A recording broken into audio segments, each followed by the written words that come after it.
여러분, 저는 오늘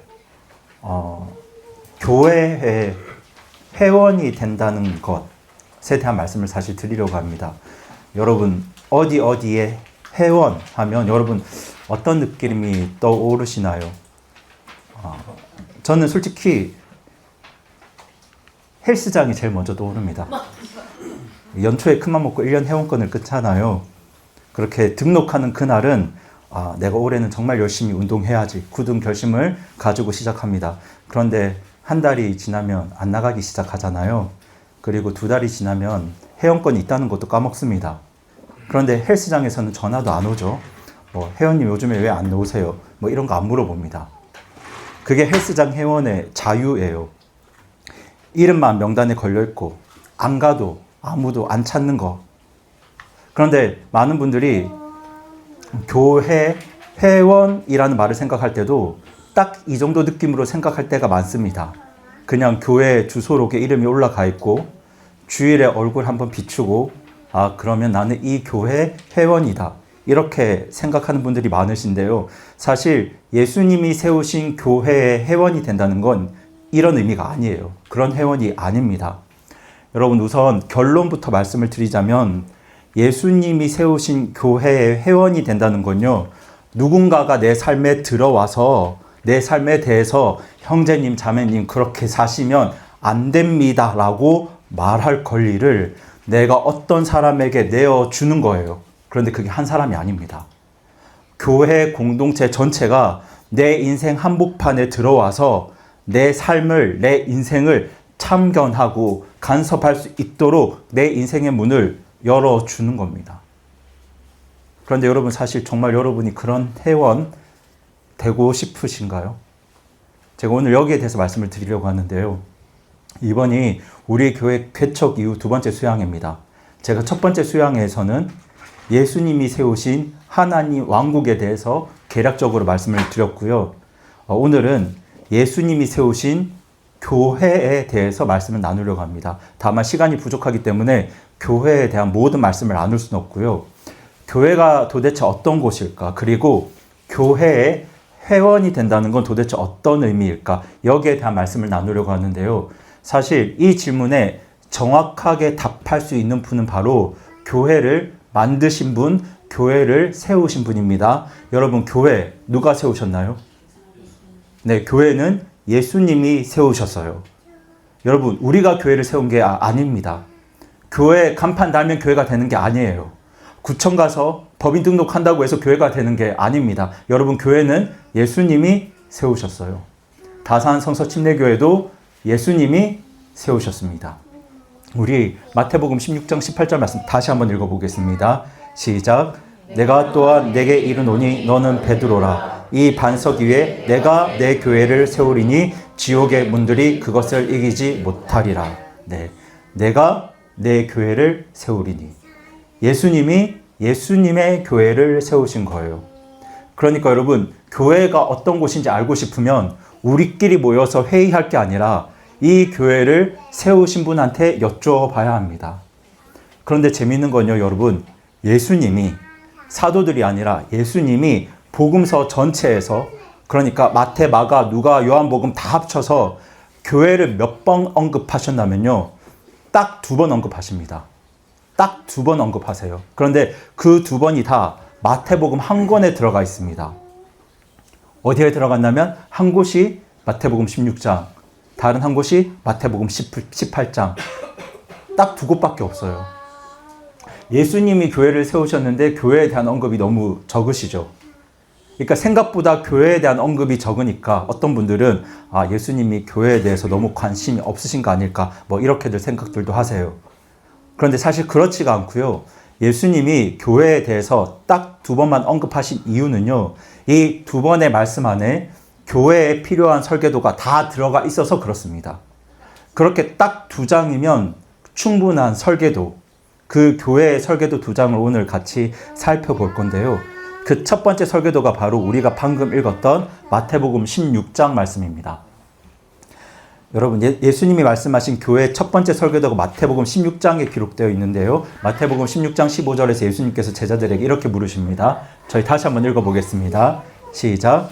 그분께서 그들에게 이르시되 하지만 너희는 나를 누구라고 하느냐 하시니 예수님이 너희는 나를 누구라고 하느냐 이렇게 질문하실 때 이 질문에 베드로가 이렇게 대답하죠. 우리 16절 말씀 읽어보겠습니다.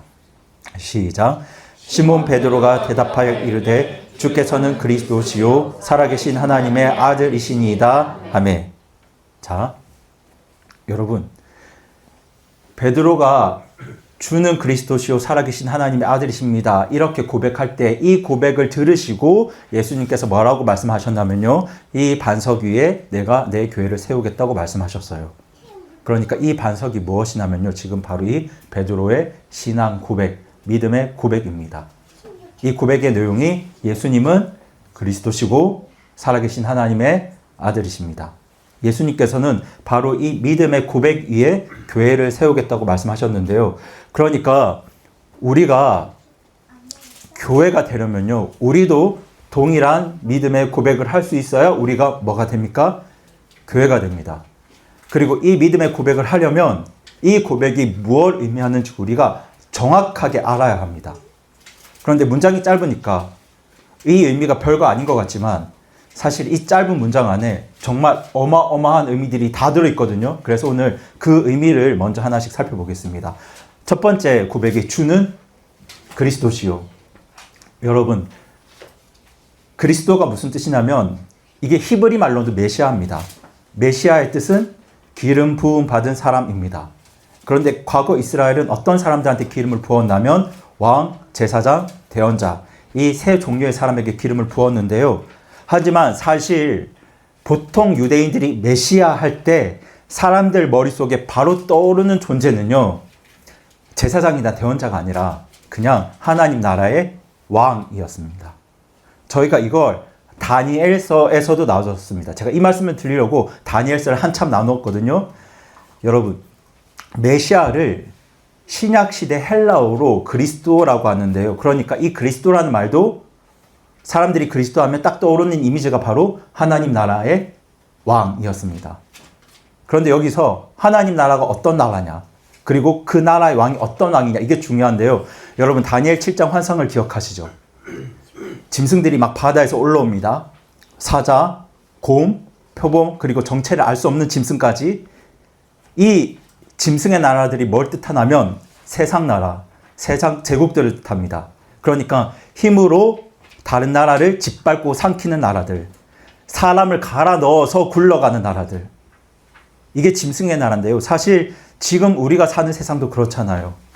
강한 사람들이 약한 사람들을 짓밟는 세상, 힘이 없으면 살아남기 어려운 세상, 오늘 우리가 사는 세상과 다르지 않아요. 그런데 여러분, 그 짐승의 나라에 이어서 한 왕이 등장합니다. 다니엘서는 그 왕을 사람의 아들 같은 분이라고 말씀하세요. 짐승이 아니고 뭡니까? 사람입니다. 그러니까 짐승처럼 나라를 다스리는 분이 아니라 누구처럼요? 사람처럼 나라를 다스리는 분이라는 거죠. 그 사람의 아들에게 영원히 멸망하지 않는 나라가 주어집니다. 그러니까 짐승의 나라와는 완전히 다른 나라, 사람을 갈아 넣는 나라가 아니라 사람을 살리는 나라. 그런데 이 나라의 왕 조금 이상합니다.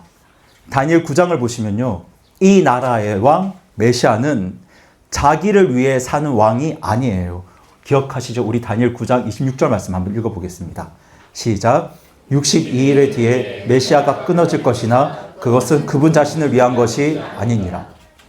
여러분, 여기서 메시아가 끊어진다고 하는데요, 여기서 끊어진다는 말이 많은 의미를 담고 있지만 쉽게 말씀드리면 죽는다 아니면 희생한다는 뜻이에요. 그러니까 이 나라의 왕은요, 자기 자신을 위해서가 아니라 다른 사람을 위해서 죽습니다. 다른 사람을 위해서 희생합니다. 여러분, 세상 왕들은 자기를 위해서 백성들을 죽게 하는데, 세상 왕들은 자기를 위해서 백성들을 희생시키는데, 이 나라 왕은 백성들을 위해서 자기가 희생합니다. 백성들을 위해서 자기가 죽습니다.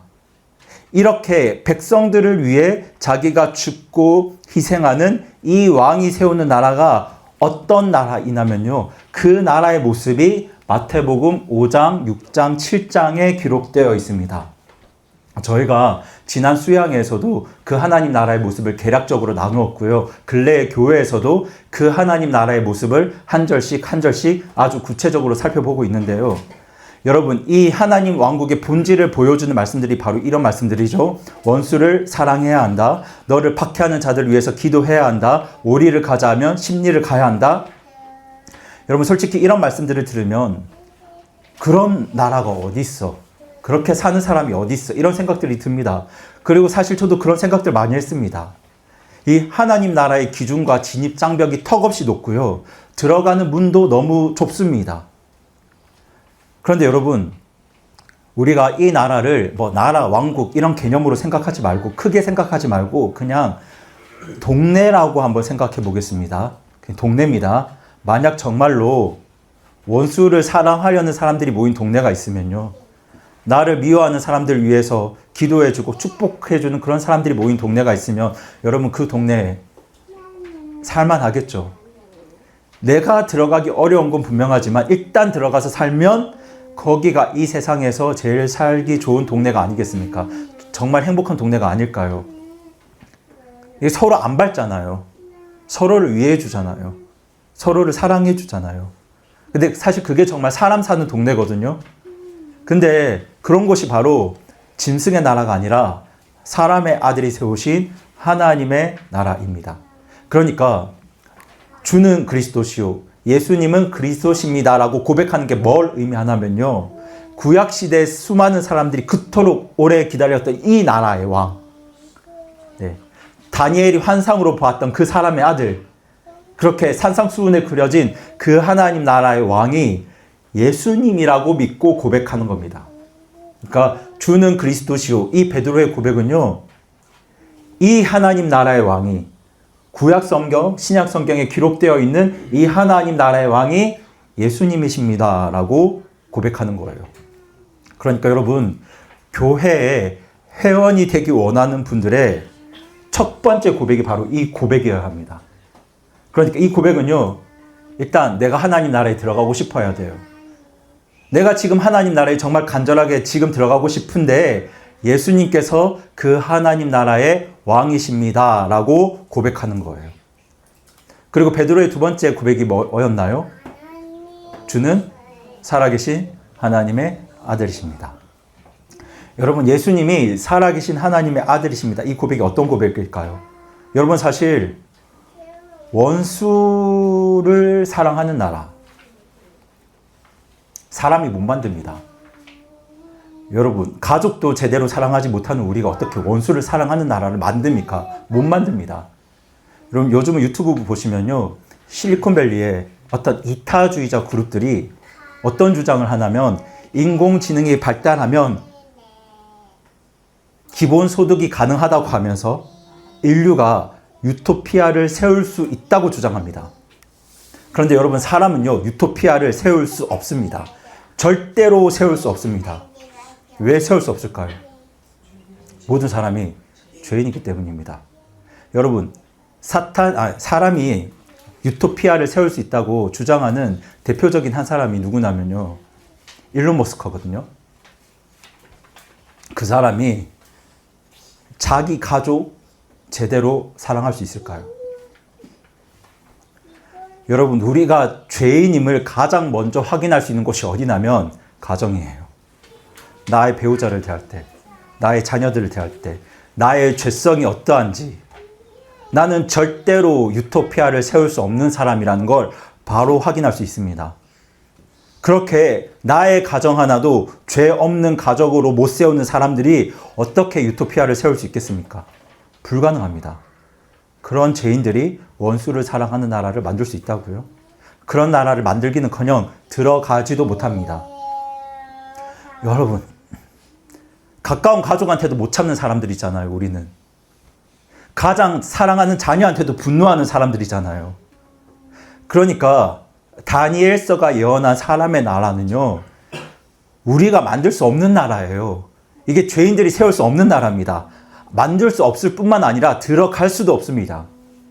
오직 하나님만 그런 나라를 세우실 수 있어요.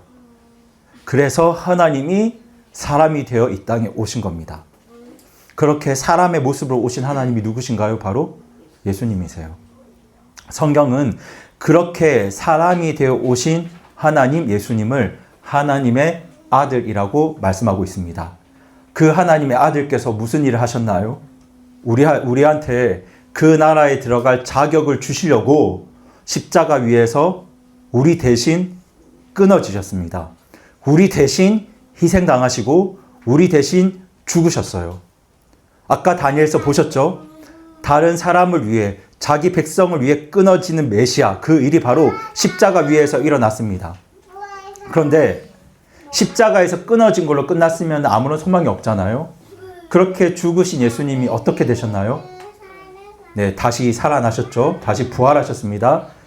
여러분, 예수님이 어떻게 부활하실 수 있었냐면요, 예수님이 사람이 아니고 하나님이시기 때문에, 하나님의 아들이시기 때문에 부활하실 수 있었습니다. 여러분, 사람은 죽으면 끝이에요. 사람은 죽으면 죄의 심판을 받아야 합니다. 여러분, 사람은 죽음의 힘을 이길 수가 없습니다. 그렇게 사람은 죽으면요, 자신의 죄로 인해 영원한 지옥 불호수의 형벌을 받아야 합니다. 하지만 하나님의 아들은 죽음이 가둘 수 없어요. 죽음이 이길 수 없습니다. 그렇게 예수님이 하나님의 아들이시기 때문에 부활하실 수 있었습니다. 여러분, 이걸 담는 믿음의 고백이 바로 예수님은 하나님의 아들이십니다 라는 고백이에요. 그렇게 베드로가 했던 고백, 예수님은 그리스도시고 살아계신 하나님의 아들이십니다. 여러분, 이 한 문장, 이 고백이 바로 교회의 첫 번째 설계도입니다. 그런데 여러분, 이 고백을 입으로 외운다고 해서 이게 고백이 되는 게 아니에요. 예수님은 그리스도시고 살아계신 하나님의 아들이십니다. 이거 줄줄 외워도 이 고백이 나의 인생이랑 아무런 상관이 없으면 여러분, 그건 고백이 아니고요, 그냥 암기입니다. 암기. 암송이에요. 고백이 아니에요. 여러분, 이 고백이 진짜 고백이 되려면 먼저 예수님, 저도 예수님이 세우신 나라에 들어가고 싶습니다. 지금 당장은 그 죄 없는 나라가 힘들고 불편해 보여도, 원수를 사랑하는 나라가 힘겨워 보여도 저는 지금 예수님이 세우신 나라에 정말 들어가고 싶습니다. 그렇게 그 나라의 왕이신 예수님을 저의 왕으로 모시고 싶습니다. 그리고 하나님의 아들이신 예수님이 자격 없는 나에게 그 나라에 들어갈 자격을 주시려고 십자가에서 죽으셨다가 살아나심을 제가 믿습니다. 여러분, 여기에 대한 진실한 믿음이 있어야 이게 암기가 아니고 믿음의 고백이 됩니다. 그런데 여러분, 여기서 끝나는 게 아니에요. 우리가 방금 솔직하게 인정했잖아요. 원수를 사랑하는 나라, 우리 힘으로 못 들어가고요. 들어간들 우리 혼자서 그렇게 못 삽니다. 여러분, 혼자서 원수를 사랑하며 살 수 있으신가요? 여러분, 여기 그런 분들 계세요? 혼자서 못 삽니다. 예, 들어가는 것도 하나님이 해주셨는데 사는 것도 우리 혼자 되겠습니까? 안 되겠죠. 그래서 예수님이 교회의 설계도를 한 장 더 주셨는데요. 그 두 번째 설계도가 바로 마태복음 18장에 있습니다. 저희 마태복음 18장에 있는 두 번째 설계도 다시 한번 읽어보겠습니다. 조금 길지만. 시작. 또한 만일 내 형제가 내게 범법하거든 가서 너와 그만 따로 있을 때 그의 허물을 그에게 일러주라. 만일 그가 내 말을 들으면 내가 내 형제를 얻었느니라. 그러나 만일 그가 내 말을 들으려 하지 아니하거든 너와 함께 한두 사람을 더 데리고 가서 두세 증인의 입으로 모든 말을 확증하라. 만일 그가 그들의 말 듣기를 무시하거든 교회에 그것을 말하되 만일 그가 교회의 말 듣기를 무시하거든 너를 그를 이두거나 세리같이 여기라. 네, 여러분, 여기서 만일 내 형제가 범법하거든, 법을 어기거든, 이 말은 하나님 나라의 법과 기준에서 벗어나는 삶을 살거든 이라는 말입니다. 여러분, 범법이라는 말이 무슨 뜻인가요? 법을 어겼다죠. 근데 그 법이 어느 나라의 법이겠습니까? 하나님 나라의 법입니다. 그러니까 마태복음 5장, 6장, 7장에 기록되어 있는 하나님 나라의 법에서 벗어난 삶을 다른 사람에게 하는 거 말고요, 누구에게 하는 걸 보거든요. 누구에게 범법하거든? 내 형제가 내게 범법하거든 이라는 말은 누구한테 범법하거든 이라는 말인가요? 나에게 범법하거든. 그렇게 어떤 사람이 하나님 나라 백성답게 살지 못하면요, 먼저는 혼자 가서 개인적으로 권면하고 그래도 듣지 않으면 한두 사람 더 데리고 가서 권면하고, 그래도 듣지 않으면 누구를 통해서 권면하라고 합니까? 교회를 통해서 공적으로 그 사람에게 권면하라고 합니다. 그래도 듣지 않으면 누구처럼 여기라고요? 이교도나 세리같이 여기라고 합니다. 여러분, 이교도나 세리같이 여기라. 이건 구약 성경의 유대식 표현 방법인데요. 이게 정확하게 무슨 뜻이냐면요. 그 사람을 하나님 왕국 백성이 아닌 것처럼 여기라는 말입니다. 옛날에는 이교도나 세리가 하나님 왕국 밖의 사람들이었거든요. 그런데 여러분, 이 말씀 오해하시면 안 되는데요. 정말 구원받은 사람이면 교회가 하나님 왕국 백성이 아닌 것처럼 여긴다고 해서 구원이 없어지거나 하는 일은 일어나지 않습니다. 그런 일이 일어나지 않아요. 그런데 예수님은 왜 교회에 대해서 수많은 이야기들을 하실 수 있을 텐데 왜 굳이 서로 잘못을 지적하라는 이런 이야기를 굳이 하셨겠습니까? 이게 좀 이상하지 않으세요? 예수님이 교회 이야기를 딱 2번밖에 안 하셨는데 하나는 예수님에 대한 신앙 고백이고요. 이건 이해가 됩니다. 그런데 다른 하나는 약간 뭐랄까 잔소리나 참견처럼 보이잖아요. 그런데 여러분 사실 교회에 대한 이 2번째 말씀, 마태복음 18장 말씀이 교회의 본질을 가장 잘 보여주는 말씀입니다. 가장 정확하게 보여주는 말씀이에요. 여러분 최근에 우리가 산상수훈의 삶, 마태복음 5장, 6장, 7장 하나님 나라에 대한 삶이 어떤 삶인지 말씀을 나누고 있는데요. 여러분 생각해 보세요. 성령님이 아무리 내 안에 계신다 한들 우리가 혼자서 하나님 왕국을 살 수 없습니다. 2가지 이유가 있는데요. 성령님 내 안에 계셔도 혼자서 하나님 나라 살아가는 거 너무 힘듭니다. 또 하나, 내가 성령님의 인도를 거부하면 우리는 하나님 나라 백성처럼 살지 못합니다. 그리고 여러분, 만약 우리가 혼자서 하나님 나라의 삶을 살 수 있으면 예수님은 굳이 교회를 세우시지 않으셨을 겁니다. 여러분, 그냥 성령님을 보내주시는 걸로 끝이 났지 혼자서 하나님 나라 백성처럼 살 수 있으면요 예수님은 굳이 교회를 세우시지 않으셨을 겁니다. 그리고 우리가 혼자서 하나님 나라 백성으로 잘 살 수 있으면 마태복음 18장 말씀도 없었을 겁니다. 여러분 우리가 혼자서는 하나님 왕국의 삶을 살 수가 없습니다. 내 안에 죄성이 너무 강하기 때문에 나를 죄로 유혹하는 우리의 육신의 힘이 너무 강력하기 때문에 우리의 신앙 고백이 분명하더라도 우리 안에는 자꾸 하나님 나라 밖으로 튕겨나가려는 성향이 있습니다. 저에게도 그런 약함이 있고 여러분에게도 그런 약함이 있습니다. 분명히 하나님을 사랑하는데 성령님을 의지하고 싶은데 돌아서면 똑같은 죄들을 짓고 있습니다. 그래서 예수님이 지금 뭐라고 하시는 거냐면요. 얘들아, 하나님 나라의 삶 혼자 살지 마라. 혼자 끙끙대지 마라. 너희 중에 한 사람이 하나님 나라 밖으로 새고 있으면 그 사람 모른 척하지 말고 붙잡아줘라. 이건 참견이 아니고 너희의 의무다. 이렇게 말씀하고 계신 거예요. 여러분, 이 일을 위해서 예수님이 교회를 세우신 겁니다. 마태복음 18장 말씀을 위해서 교회를 세우신 거예요. 구원받은 어떤 사람이 성령님의 인도를 무시하고 거절할 때, 하나님 나라 밖으로 벗어나려고 할 때 그 사람을 다른 누군가가 붙잡아 주라고, 그 사람이 다시 하나님 나라 백성답게 살게 도와주라고 그 일을 위해 세우신 곳이 바로 교회입니다.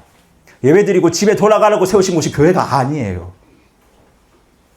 우리 모두가 하나님 나라 백성답게 마태복음 5장, 6장, 7장의 삶을 살아가려고 서로 함께 지켜봐주고 참견해주고 붙들어주고 도와주고 권면해주라고 세우신 곳이 바로 교회입니다. 때문에 여러분 예배만 드리고 돌아가는 건 교회가 어떤 곳인지 잘 모르시는 거예요. 여러분 예수님이 세우신 교회는요 하나님 나라의 삶을 함께 살아내려고 서로를 붙잡아주는 곳입니다. 근데 어떻게 붙잡아주냐면요 순서가 있습니다. 처음에 벗어나려고 할 때 처음에는 조용히 둘이서 혼자 찾아가서 형제님 자매님 그거 좀 아닌 것 같습니다. 이렇게 개인적으로 권면을 합니다. 그런데 그 권면을 안 들으면 몇 사람이 갑니까? 2-3사람이 함께 가고요. 그래도 안 들으면 교회가 공적으로 권면합니다. 그런데 끝까지 안 들으면 그때는 그 사람의 권한을 제한하라고 합니다. 여러분 이걸 교회의 치리라고 합니다. 교회의 치리에는 여러 가지 종류가 있는데요. 뭐 예를 들면 목사나 집사처럼 교회의 직분을 맡은 분들이 하나님 나라 기준에서 벗어난 삶을 살면 그런 어떤 언행을 하면 맡은 직분을 잠깐 쉬게 할 수 있습니다. 아니면 교회 공동체에서의 교제를 제한할 수도 있고요. 아니면 정말 구원받지 않은 사람처럼 대할 수도 있습니다. 물론 이 경우는 18절과 연관되어 있기 때문에 제가 조금 후에 따로 말씀드릴게요. 근데 여러분, 제가 여기서 꼭 말씀드리고픈 건, 여러분 이거 오해하시면 안 됩니다. 교회의 치리의 목적은요, 처벌이 아닙니다. 너 잘못했으니까 벌받아, 이런 게 아니에요. 여러분, 교회의 치리의 목적은 딱 하나 있는데, 그게 뭐냐면, 따라해 주세요. 회복. 네. 교회의 치리의 목적은 회복에 있어요. 그렇게 정들었고 기뻐했고 행복함을 느꼈던 하나님 나라 공동체로부터 잠깐 단절과 제한을 느끼게 해서, 내가 지금 이렇게 살면 안 되는구나. 내가 다시 돌아가야겠다. 내가 회개해야겠다. 이걸 깨닫게 하려는 거예요. 그리고 여러분, 정말 구원받은 성도면요, 시간이 조금 걸리더라도 하나님 나라 공동체 밖에서 사는 게 너무 허무하고 힘들어서 다시 회개하고 교회로 돌아오게 됩니다. 그렇게 그 사람을 회복시키는 것이 바로 치리의 목적입니다. 여러분, 이렇게 말씀드리면 이런 생각을 하실 수도 있어요. 이거 조금 과한데? 누가 내 인생에 이렇게 참견한다고? 그렇게 들어온다고? 뭐 교회에 그렇게까지 힘이 있어야 돼? 뭐 내가 끝까지 안 들으면 어쩔 건데? 뭐 딴 교회 가면 그만이지. 뭐 이런 생각 드실 수도 있잖아요. 그런데 예수님이 그 다음에 이런 말씀을 붙이세요. 우리 18장 18절 읽어보겠습니다. 시작. 진실로 내가 너희에게 이르노니 무엇이든지 너희가 땅에서 묶으면 그것이 하늘에서 묶일 것이요 무엇이든지 너희가 땅에서 풀면 그것이 하늘에서 풀리리라. 여러분, 이게 무슨 말이냐면요, 주님의 교회가 성경 말씀대로 성령님의 인도하심에 따라 정말 신중하게 권면하고 또 권면하고 그렇게 7일까지 했는데도 그 사람이 그 권면을 끝까지 거부하면요, 그 결정은 교회 혼자 내린 결정이 아니라는 거예요. 하나님도 함께 하시는 결정이라는 겁니다. 그래서 이어지는 말씀이 바로 19절, 20절 말씀인데요. 우리 19절, 20절 같이 읽어보겠습니다. 시작. 내가 다시 너희에게 이르노니 너희 중 두 사람이 자기들이 구할 어떤 것에 대하여 땅에서 한 마음이 되면 하늘에 계신 내 아버지께서 그들을 위해 그것을 행하시리라. 두세 사람이 내 이름으로 함께 모인 곳 거기에 나도 그들의 한가운데 있느니라 하시니라. 여러분, 두세 사람이 내 이름으로 모인 곳에 내가 함께 있겠다. 여러분, 이 말씀 소그룹 기도 모임 이야기로 알고 계셨죠? 지금 우리가 숫자는 적지만 예수님의 이름으로 모였으니까 하나님께서 우리와 함께 하실 거야. 보통 이런 의미로 알고 계십니다. 그런데 사실 이 말씀은 교회의 치리와 연관된 말씀이에요. 그러니까 하나님께서 이렇게 말씀하시는 겁니다. 너희가 모여서 한 마음으로 성경 말씀 가지고 성령님의 인도하심에 따라서 씨름하면서 내린 그 판단, 그 결정, 그거 너희끼리 내린 거 아니야. 나도 그 결정에 동의해. 하나님이 이렇게 말씀하시는 거예요. 여러분, 교회가 이만큼 무서운 권한을 받은 겁니다. 그렇다고 이 말씀 또 오해하지 마세요. 이 말씀은 사람을 함부로 재단하고 잘라내라는 의미도 아니고요. 교회가 결정하면 구원받은 사람의 구원이 사라질 수 있다는 의미도 아닙니다. 여러분, 이 말씀의 목적이 어디에 있다고 말씀드렸나요? 회복에 있잖아요. 그러니까 예수님께서 교회에 왜 이토록 무거운 권한을 주셨냐면요, 어떻게든 그 사람을 돌이키게 하고 싶으신 거예요. 어떻게든 끝까지 그 사람을 돌이켜서 끝까지 예수님이 오시는 그날까지 하나님 나라 백성답게 그 삶을 살게 하려는 겁니다. 그런데 이런 경우도 있습니다. 그 사람이 정말 구원받지 않았을 경우에는요, 왜냐하면 사람의 판단이 정확하지 않기 때문에 구원 안 받은 사람을 우리가 구원받은 사람으로 여기고 교회 회원으로 이렇게 맞아들일 수도 있잖아요. 그런데 그 사람이 구원받지 않았을 경우에는, 그렇게 어떤 사람이 구원받은 척하면서 끝까지 회개하지 않는 경우에는 교회의 공적인 선언을 통해서 구원받지 않은 그 사람의 구원받지 않음을 하나님께서 드러내실 수도 있다는 말씀입니다. 이게 이해가 되세요? 교회가 구원받은 사람이 구원을 없앤다는 이야기가 아니고요.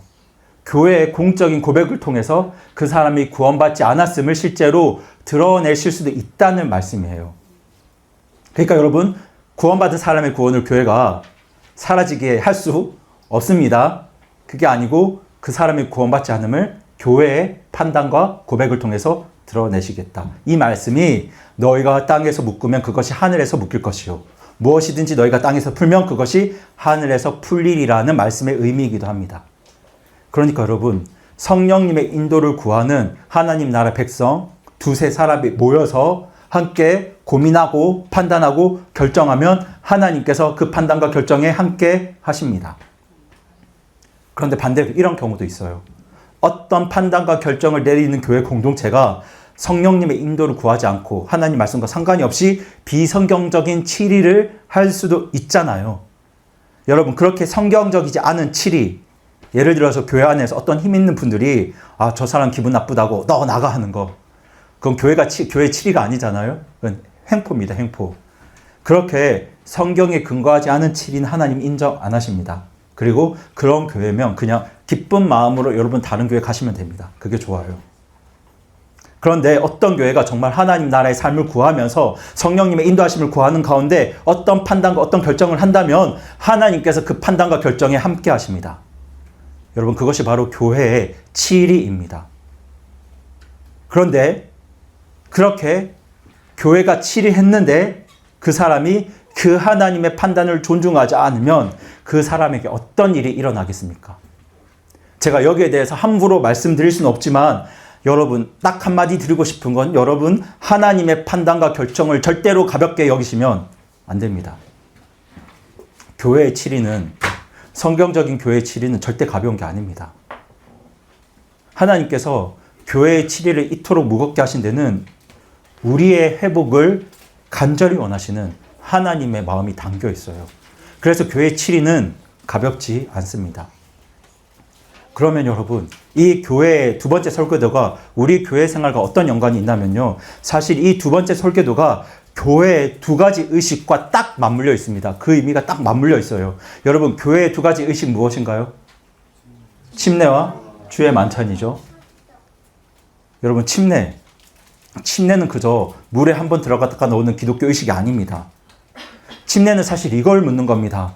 당신은 정말 예수님을 의지해서 마태복음 5장, 6장, 7장에 기록된 하나님 왕국의 삶을 이 교회 공동체와 함께 살기를 원하십니까? 여러분, 이 질문에 예 한 사람이 받는 게 침례입니다. 제가 간단하게 말씀드렸지만 사실 침례 안에는 네 가지 질문이 담겨 있습니다. 첫 번째는 당신은 정말 예수님을 믿으십니까?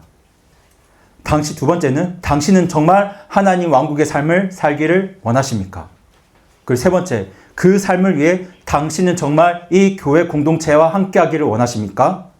마지막 네 번째, 이것을 위해 당신이 하나님 나라 백성의 삶에서 벗어났을 때 당신은 이 교회 공동체의 권면과 치리를 받기 원하십니까? 이 네 가지 질문에 네라고 답할 수 있는 사람이 받는 게 바로 침례입니다. 이 네 가지 질문에 사실 답할 수 있어야 교회는 침례를 베풀어야 합니다. 여러분, 주의 만찬도 마찬가지입니다. 여러분, 예수님의 찢기신 살을 상징하는 찢겨진 빵과 예수님이 흘리신 피를 상징하는 포도즙을 먹으면서 우리가 무엇을 돌아봐야 하냐면요, 내 삶이 지금 하나님 나라 삶에서 벗어나 있지는 않을까. 이걸 교회 공동체가 함께 모여서 돌아보는 거예요. 공동체가 함께 모여서 그렇게 스스로를 점검하는 겁니다. 그러니까 침례도 주의 만찬도 마태복음 18장이라는 이 두 번째 설계도 위에 서 있는 거예요. 혼자가 아니라 함께 하나님 나라의 삶을 살아내겠다는 거. 여러분, 이게 예수님이 교회를 세우신 목적입니다. 왜냐하면 교회는 예수님이 다시 오실 때까지만 존재하거든요. 그때까지 하나님 나라의 삶을 우리가 교회로 함께 살겠습니다. 이게 예수님이 교회를 세우신 목적이에요. 그러니까 마태복음 16장에 기록된 신앙 고백, 마태복음 18장에 기록된 교회의 치리, 그리고 침례와 주의 만찬, 이 모든 말씀이 향하는 진리가 뭐냐면 우리 함께 하나님 나라를 살아갑시다 입니다.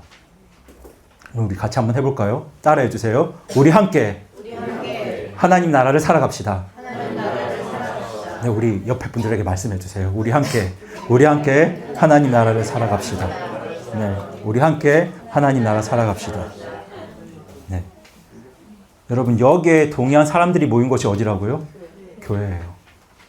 그러니까 교회의 본질은 예수님 오시기 전까지 하나님 나라 함께 살아가자, 이렇게 있습니다.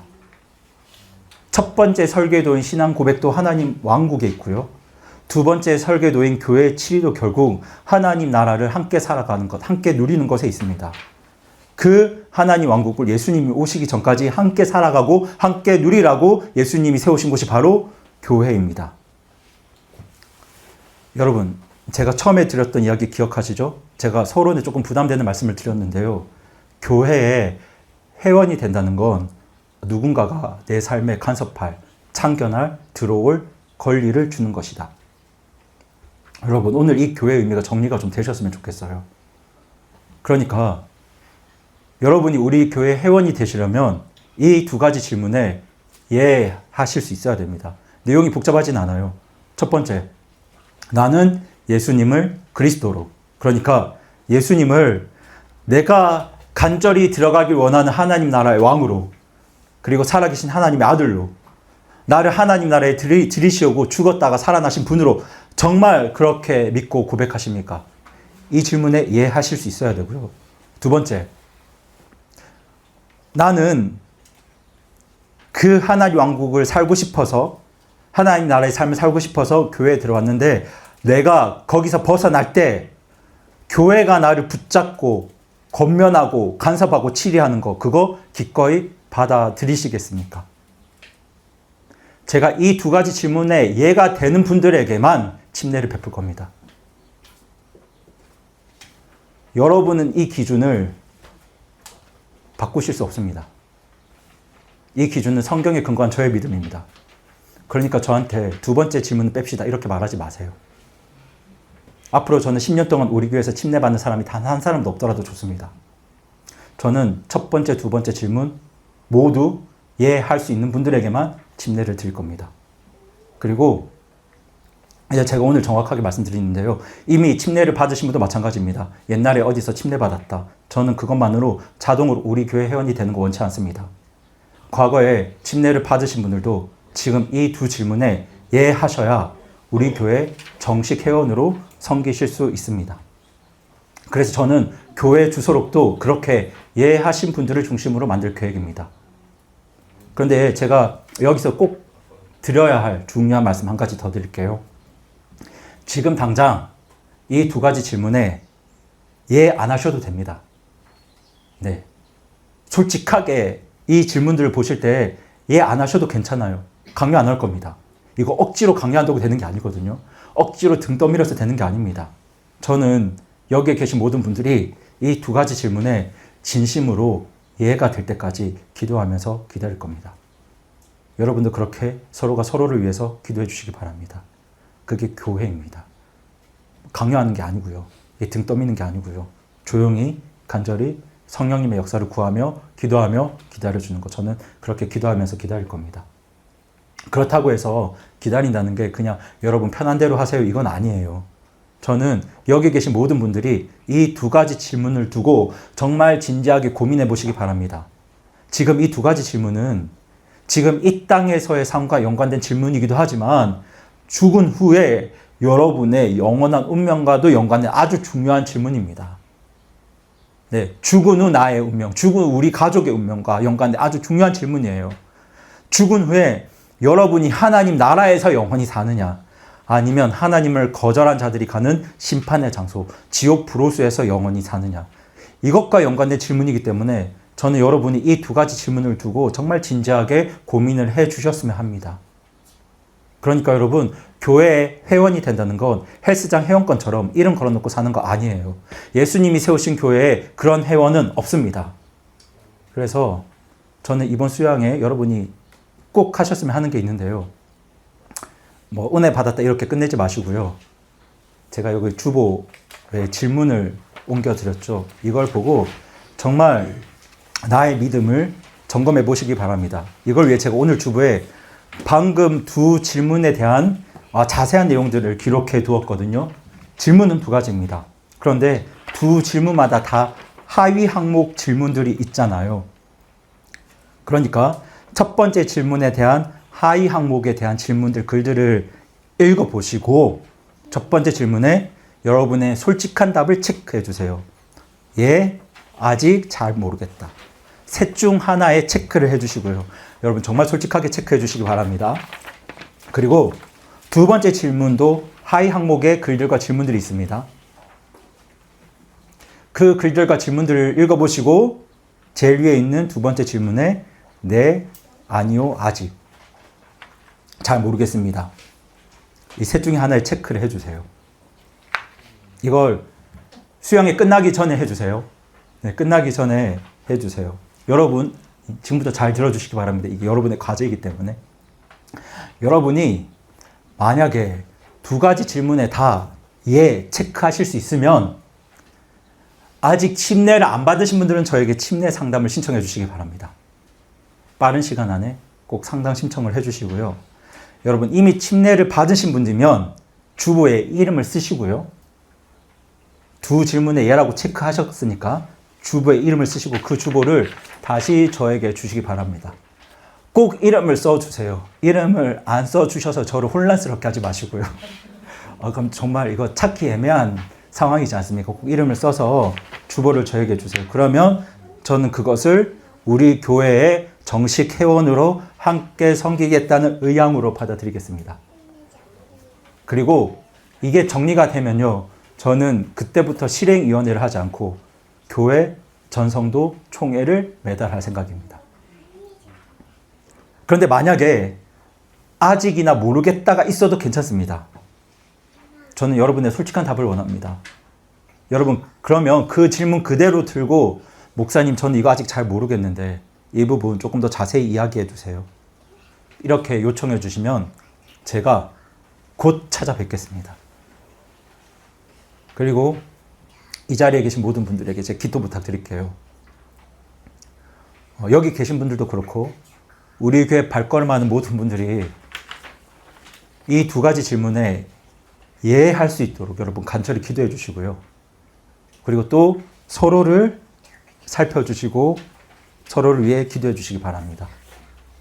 여러분 그렇게 서로를 섬기고 서로를 붙들어 주는 것, 그렇게 함께 하나님 나라를 살아가는 것, 그것이 바로 교회가 해야 할 일입니다. 그래서 여러분 예배드리고 집으로 돌아가는 건 교회를 모르시는 거예요. 물론 불가피하게 그러실 수도 있는데요. 여러분 하실 수 있으면 최선을 다해서 함께 살아가는 하나님 나라의 삶, 여기에 여러분들이 집중해 주셔야 합니다. 사도행전 2장에 기록된 초대교회 모습을 보면 예배가 없어요. 사도들의 교리라고 돼 있지 경배라는 표현이 없습니다. 사도들의 교리, 떡을 떼고 집마다 모이고 성전마다 모이고 함께 했다, 함께 교제했다, 이런 표현들이 있어요. 뭔가요? 하나님 나라를 함께 살아가는 겁니다. 성경에 이런 말씀이 있는데요. 우리 갈라디아서 6장 2절 말씀 같이 읽어보겠습니다. 시작. 너희는 서로 남의 짐들을 지라 그리하여 그리스도의 법을 성취하라. 네.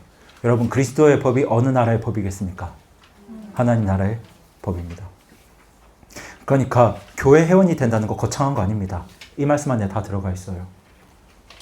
하나님 나라의 법을 가지고 법에 따라 마태복음 5장, 6장, 7장 말씀에 따라 서로의 짐을 지어주는 것, 그렇게 서로를 위해 기도해 주는 것, 서로를 위해 주는 것, 그렇게 서로가 하나님 나라 백성답게 살 수 있도록 서로 도와주는 것, 여러분 그곳이 바로 교회입니다. 예, 여러분 헬스장 회원으로 살지 마시고요. 예수님이 다시 오시는 그날까지 예수님이 세우신 교회의 회원으로 하나님 나라를 함께 잘 살아봅시다. 네. 여러분 하나님 나라 함께 잘 살아보자는 의미에서 여러분 끝나가는데요. 이제 조금 있으면 끝나. 한마디만 하면 끝나요. 네, 힘냅시다. 우리 옆에 분들에게 함께 잘 살아봅시다. 이렇게 이야기해 주세요. 함께 잘 살아봅시다. 함께 잘 살아봅시다. 네, 우리 함께 잘 살아봅시다. 네. 네, 하나님 나라 함께 잘 살아봅시다. 그리고 수양회 끝나기 전에 꼭 체크하셔서 저에게 주시기 바랍니다. 그럼 이 시간 기도하시겠습니다.